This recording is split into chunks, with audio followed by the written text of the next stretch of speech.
Chiefs should fear the Lions' rushing attack. Let's talk some Chiefs, guys.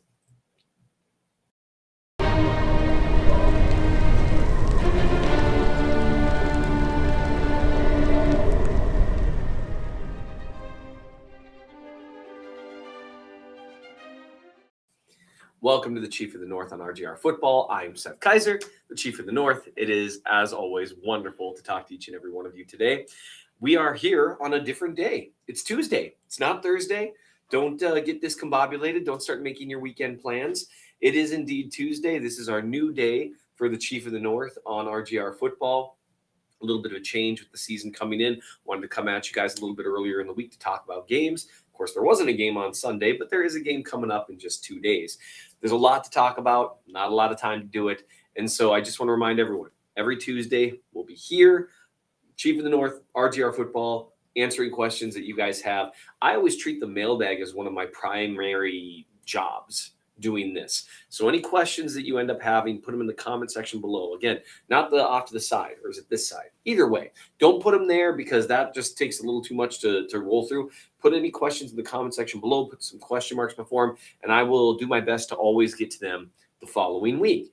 Every now and then I'll tweet out asking for mailbag questions, but during the season, I think we're going to have a lot to talk about. This season, what I'm going to try to do is go over with you guys every Tuesday some takeaways from the game and some things that I'm working on at the Chief of the North newsletter, which is, I can't imagine you'd be watching this if you didn't know. That's where I write about all things Chiefs. What I was working on at the end of this last week were some preseason final thoughts regarding Charles Omenihu belonging inside, FAU's pass rush, their choices at wide receiver, and a lot more.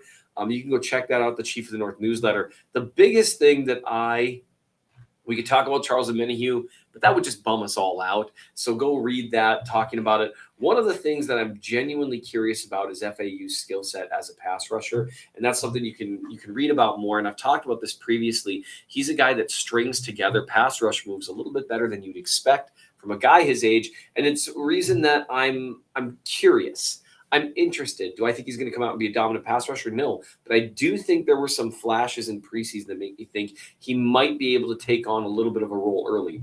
But keep in mind also, he's a rookie. And he's a young rookie at that. And with that are going to come some serious growing pain games.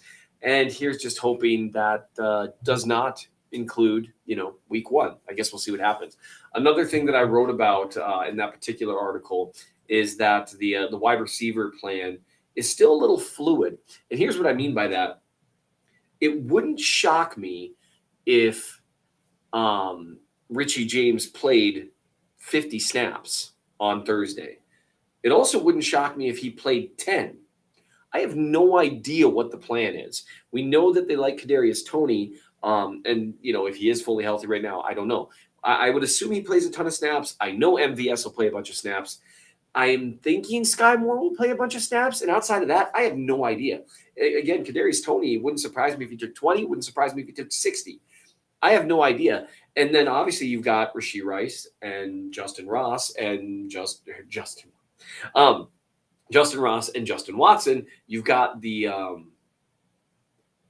Watson issue. We'll see how many snaps he gets. Chiefs fans talk about him a lot. Andy Reid trusts him to run complementary routes. That could lead to him seeing 50 snaps or 10. I don't know. And that's what's interesting is I kind of worked through that in the article, that it wouldn't shock me if Justin Ross saw 3 snaps.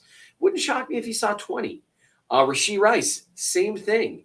Brett Veach talked about how both guys are going to have kind of a niche role early on, but we don't really know what that means or what that looks like yet. And I just find that very interesting. So that's another thing that I wrote about here. And again, we're going to be just covering a few of the things that I'm talking about on the Chief of the North newsletter. And the big thing, though, Justin Ross and Rashee Rice, one thing I wrote about them, they are the X factors for this year, even more so than Kadarius Toney, which is kind of a dull thing at this point.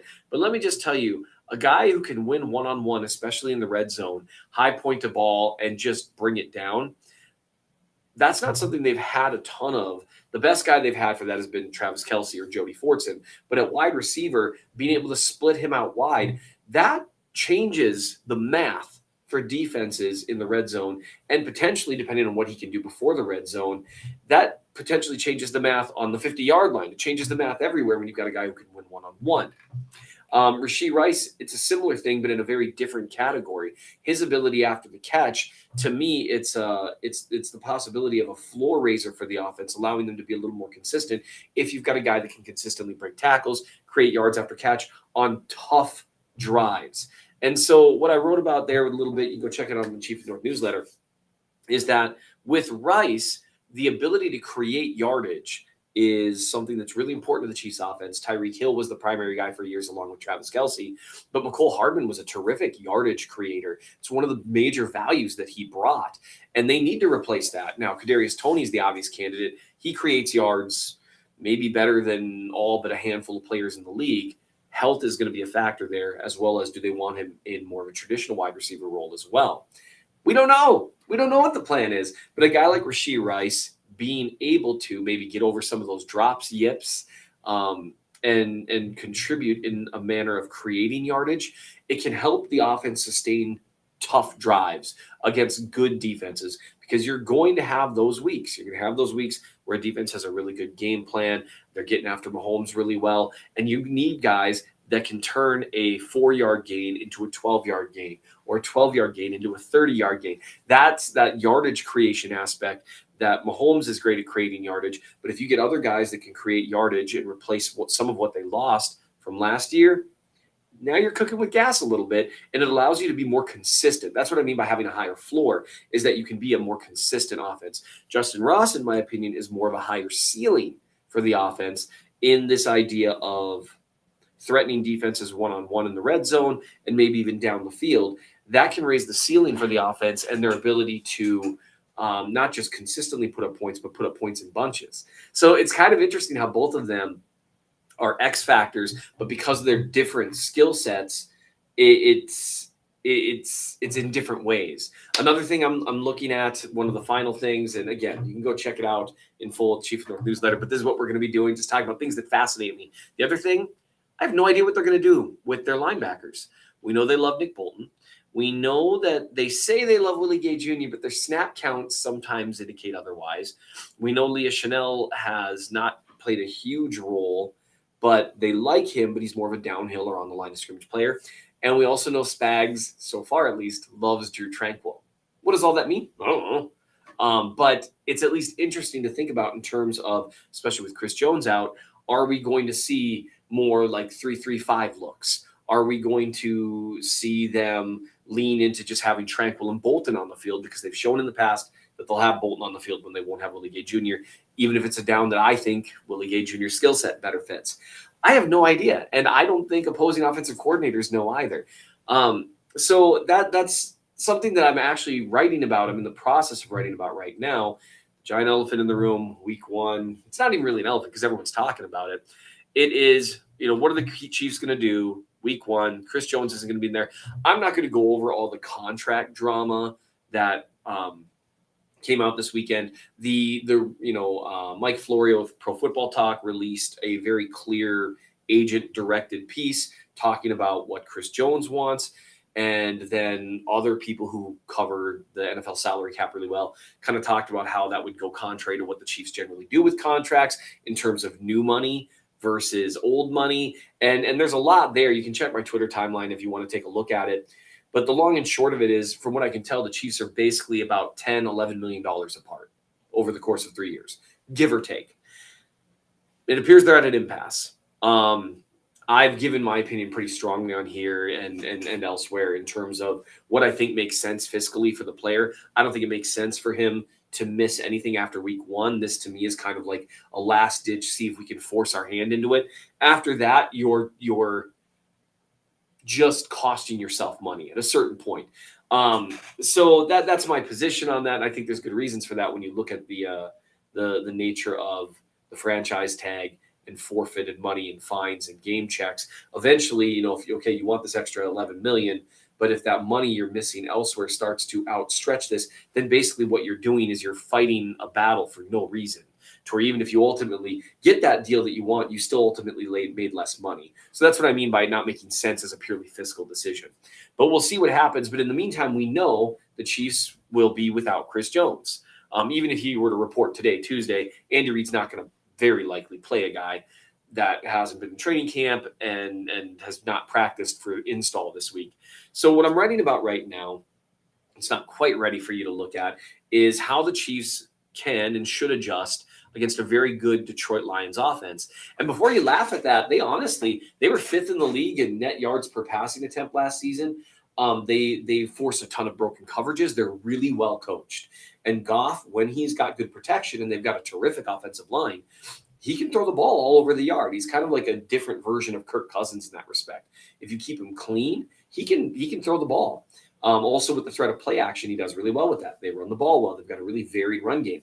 And so what I'm writing right now is just basically the idea being, what would I say if I were in a room with Steve Spagnuolo and company? What would I do if I were you? How would I adjust? And personally, and you'll have to check it out on the Chief of the North newsletter, it's in the process of being drafted right now. And here, I'll prove it to you. Look at that. This is draft mode. This is behind the scenes. Let's see, I'm revealing some of it right there, because I think that some of the answers that they're looking for, not all of them, but some of them, can actually be found in the Super Bowl game plan against the Eagles, where the Eagles put up a ton of points.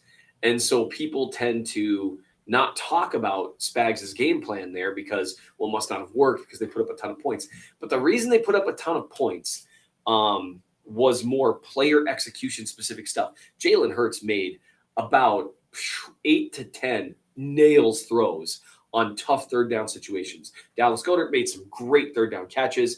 A.J. Brown made a terrific play on a ball that Trent McDuffie thought was coming down and wasn't for another 2 full seconds, where he was in perfect position, and then Brown keeps moving and McDuffie's looking for the ball. Like, where right, he caught it. Things like that is what led to points being scored, not Spags having a bad game plan. What he did was he focused on the Eagles, very different from the Lions, but also very varied and multiple run game. And he focused on shutting down the run early, shutting down yards after catch early, and forcing the Eagles into multiple third and long situations. Now, of course, I think what you would say is, well, of course, we always want to do that. We always want to force third and long.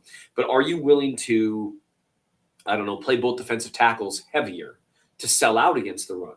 Are you willing to creep up your safeties to sell out a little bit against the run on those first and second downs, especially against a team that can throw the ball all over the yard, which, again, the Lions can, especially with the protection they have and how well coached they are. Their offensive coordinator is terrific at creating busted coverages, and that's another thing that we'll talk about in the article. If you're willing to sell out a little bit to do those things, knowing that you'll occasionally maybe give up a big play, maybe you'll occasionally have some problems there, but if you can consistently force them into third down situations and 3rd and 6 or longer, what they did was they said, we're gonna sell out to force Jalen Hurts to beat us in those situations. And Jalen Hurts, by and large, did. He made incredible throws, and he did what he needed to do. The question is, can Jared Goff do that if they can sell out and have some equal success with it? So that's a rough preview. There's a bunch of different things that I would implement if I were them. Some of it is personnel, some of it is schematic, but you can check that out on the Chief of the North newsletter. What I want to do now is get to some of your mailbag questions, and then we'll close this out on this beautiful Tuesday. It's actually raining cats and dogs outside here, but it's still a beautiful day. One thing, Red Royce said, glad to hear you're still going to be part of the RGR team, Seth. Love your point of view and the energy, brother. Go Chiefs. That's really kind of you. I did have a bunch of you reach out, whether it was via Twitter DMs or emails on the Substack, with the announcement that the former Times R's crew is joining KCSN. There were people worried that I wouldn't be here anymore with RGR football. And let me just say this, unless my schedule just completely blows up on me one day, I'm going to work with especially Ryan. I mean, everyone else here is great, but Ryan and I go way back, and it would take a lot for me to not work with Ryan. Basically, you're stuck with me, Ryan, and that's just a bummer for you. Anyway, let's take a look at some of these, some of these mailbag questions. Again, put them in the comment section. I'll give them priority. Usually I start with them. Today I didn't, just because I wanted to mix it up a little bit. Mr. Kwan Group asks, are the Chiefs going away from the 43 to the 34? Is that corresponding with Spags' retirement? And this being the last year of Chris Jones? I think that is reading into a lot of things. I haven't heard anything about Spags retiring. Spags loves what he does, and he's still a relatively young coach.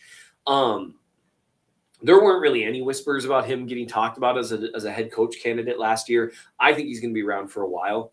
And one thing to keep in mind, people talk about 43 and 34 a lot, but a few things. First, Chris Jones could be a star in either one of those. The main reason being, and a lot of guys could be, because as much as the attention gets focused on the 3 and then the 4 linebackers, you got to remember that the personnel there, you're still asked to be, a 5 tech. You're still asked to be a 3 tech. You're still asked to be a 1 tech. You're still asked to rush from wide 9 or hold up right outside the tackle. Like those gap responsibilities still often remain somewhat similar. Like if you were to look at your standard run-of-the-mill 34 and then a 43 under, you wouldn't see a huge amount of differences. You see some, certainly, and people that know way more than me would be able to show you a bunch of them. But there's still enough similarities there in assignments that I think people, especially in the modern era where teams are in nickel and dime, 75% of the time, I think people overestimate the differences there. So I don't think that that's really what's in the cards right now. I think Spags will run whatever works. My hope is they change things up quite a bit without Jones, because you can't run the same offense. Comparing him to Mahomes would be ridiculous because no one's Mahomes. But comparing him to like Travis Kelce is a little more accurate given positions that they both play and how great they both are. You can't run the same offense without Travis Kelce. You can't just plug Noah Gray in there and have him do all the same things. You got to adjust. It's going to be similar for the Chiefs without Chris Jones. Toad Sage Tommy. There it is. Toad Sage. Anyway, howdy, Seth. Howdy. If coordinators got into the Hall of Fame, would Spags be a lock? Three Super Bowls, 2 with different teams, and he's the only coordinator on either side of the ball to win rings on 2 different teams. I think so, yeah. I think you summed it up pretty well there. He's got one of the more legendary Super Bowl game plans of all time in terms of what they were able to accomplish against Tom Brady. They had good personnel there, but, it was a great game plan. The 49ers Super Bowl, they did some stuff that was really nice. And again, the Eagles Super Bowl, people would look at it and be like, oh, well, that was Mahomes. But they did some things that were underrated in big moments. And without the score, 3 and out, and punted to Tony, it's a very different looking game. And that 3 and out was a huge part of it. So I do think he would have a really, really good chance based on that resume that you just mentioned, doing it with 2 different teams. That matters a ton. I just want to make sure I don't miss. A lot of people commented, you guys are terrific. I just appreciate every one of you. One Boss Savage says, I like Sky more. He a dog. You know what? I like him too. And I'm excited to see what this year holds for him because I think he's kind of been the forgotten man. All right. I think I got to your mailbag questions. And if I missed one, I deeply apologize. Like I said earlier, we're going to be doing this every Tuesday here on RGR Football. I can't wait to talk Chiefs with you guys. Quite often, it's going to be a lot of, sliding back and forth and taking a look at some of the things that I wrote. If the Chiefs play on Sunday, I usually write something Sunday night or Monday morning. We'll be looking at that, and we'll be looking what I'm in the process of writing as the week moves along. I've got more access to the All-22. I'm so excited to do this with you guys this year. Yet again, it is such a privilege to do this, and I don't take it for granted. Make sure you hit like, make sure you hit subscribe, make sure you leave reviews wherever you get your podcast. Do all the things that you ought to be doing. I appreciate every one of you. We have Chiefs football. We're going to have new film to look at when we get to watch Patrick Mahomes play football again. What a great time to be a Chiefs fan. Thanks for joining me, guys.